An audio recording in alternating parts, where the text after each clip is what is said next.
السلام علیکم جی، کیسے ہیں آپ لوگ؟ امید کرتا ہوں کہ آپ خیریت سے ہوں گے۔ دوستو، مفتی طارق مسعود صاحب نہایت ہی روشن خیال اور روشن دل اور سلجھے ہوئے مولانا ہیں اور عالم ہیں دین کے۔ مجھے ان کو بذات خود سن کے بڑا مزہ آتا ہے، اور ہمیں ایسے علماء کو، ایسے مفتیان کرام کو ہمیں پروموٹ کرنا چاہیے جو دین کا اصل چہرہ، دین اسلام کا اصل چہرہ ہم تک پہنچاتے ہیں۔ مطلب یہ نہیں کہ فضول سی ایک کنجسٹڈ ماحول پیدا کر دیں گے، جی یہ نہیں کرنا، وہ نہیں کرنا، یہ ہے وہ ہے۔ لیکن اسلام بہت ہی ایک وسیع مذہب ہے، اور رہتی دنیا تک ہے، قیامت تک کے آنے والے آخری انسان تک کے لیے اسلام آخری مذہب ہے۔ اس کے بعد کوئی مذہب آنے والا نہیں ہے۔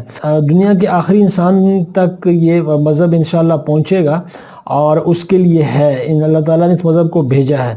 تو اس میں اتنا وہ نہیں ہے، اس میں اللہ تعالیٰ نے بہت زیادہ لچک رکھی ہے، اور اس میں بہت زیادہ اس میں یہ وہ نہیں ہے کہ آپ اس طرح ہے، یہ ہے وہ ہے، اور بالکل ڈنڈا لے کے کھڑے ہو جائیں کہ نہیں جی آپ نے بالکل یہ کرنا ہے۔ ایسا کبھی بھی نہیں ہے۔ کچھ لوگ اس کو بڑا کنجسٹڈ سا بنا دیتے ہیں کہ جی وہ کہتے ہیں کہ جی بس سب کچھ ہے تو بس آپ نے داڑھی رکھیں اور بس ٹوپی پہن کے رکھیں 24 ہارس، اگر آپ نہیں رکھتے تو نعوذ باللہ پھر آپ کسی اور طرف نکل جاتے ہیں۔ ایسا ہرگز نہیں ہے۔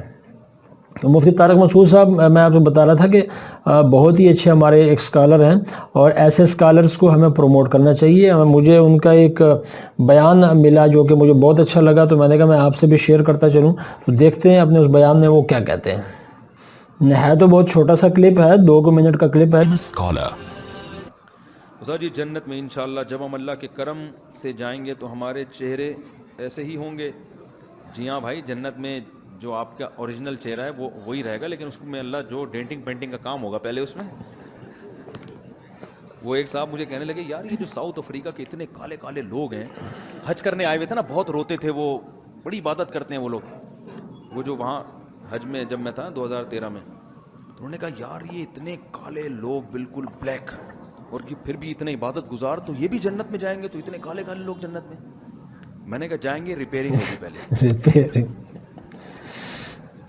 تو جنت میں کوئی بھی بیچارہ اگر بدصورت، وہ تو بدصورت نہیں ہوتے، کالے لوگ تو بڑے خوبصورت بھی ہوتے ہیں، تو ویسے جنت میں کوئی بھی اگر بدصورت ہے تو ڈینٹنگ پینٹنگ کا پہلے کام ہوگا، سارے کھڈے وڈے اس کے فل کیے جائیں گے، اس کو خوبصورت بنایا جائے گا، پھر جائے گا جنت میں۔ تو بے فکر رہیں، ٹینشن لینے کا نہیں ہے۔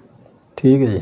آرٹیفیشل انگوٹھی خواتین کے لیے جائز ہے؟ میں نے سنا کہ آپ صلی اللہ علیہ وسلم نے ناپسند فرمایا، اگر ایسا ہے تو جائز ہے آرٹیفیشل انگوٹھی، کوئی گناہ نہیں ہے، لیکن دھاتوں کی جو انگوٹھی ہے اس میں علماء کا اختلاف ہے کہ سونے اور چاندی کے علاوہ کسی اور دھات کی انگوٹھی بھی پہن سکتی ہے۔ دھات سے مراد جیسے تانبا ہے، پیتل ہے، تو اس میں احتیاط یہی ہے کہ صرف سونے چاندی کی انگوٹھی پہنے، انگوٹھی کسی اور کوئی اور نہ پہنے۔ اگر والدین شادی کے لیے منع کریں اور عمر بھی کافی ہو گئی ہو، پیسہ بھی کماتا ہو، نئی شادی سے ماں باپ کو روکنے کا حق حاصل نہیں، آپ کر سکتے ہیں شادی، بالغ ہو گیا اپنے خرچے پہ کر رہے ہیں، والدین نہیں روک سکتے۔ ٹھیک ہے جی مولانا صاحب، جو آپ فرمائیں گے انشاءاللہ ہم وہی کریں گے۔ جیسا کہ آپ سے پہلا سوال یہ ہوا کہ جناب جنت میں لوگ جائیں گے، ہر مسلمان کا عقیدہ ہے کہ اس نے جنت میں ہی جانا ہے، دوزخ تو بنی ہے کافروں کے لیے، تو اس نے جنت میں جانا ہے، تو پھر وہ اگر کوئی بدصورت ہے تو دنیا میں بدصورت لوگ بھی تو ہیں، لازمی نہیں کہ ہر بندہ خوبصورت ہو، تو ان کے ساتھ پھر کیا کیا جائے گا؟ تو مولانا نے بڑے اس میں بتایا کہ جناب ان کی پہلے ڈینٹنگ پینٹنگ ہوگی، مزاحی انداز ہے مولانا کا، نہایت خوبصورت انداز ہے۔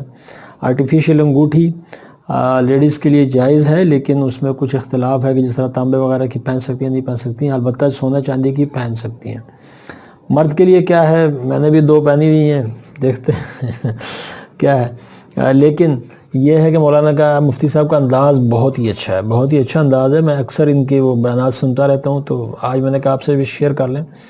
انشاءاللہ آپ کو مزہ آیا ہوگا، اور آپ نیکسٹ کے لیے انشاءاللہ آپ اس کو لائک بھی کریں گے، کومنٹس بھی کریں گے اور شیئر بھی کریں گے۔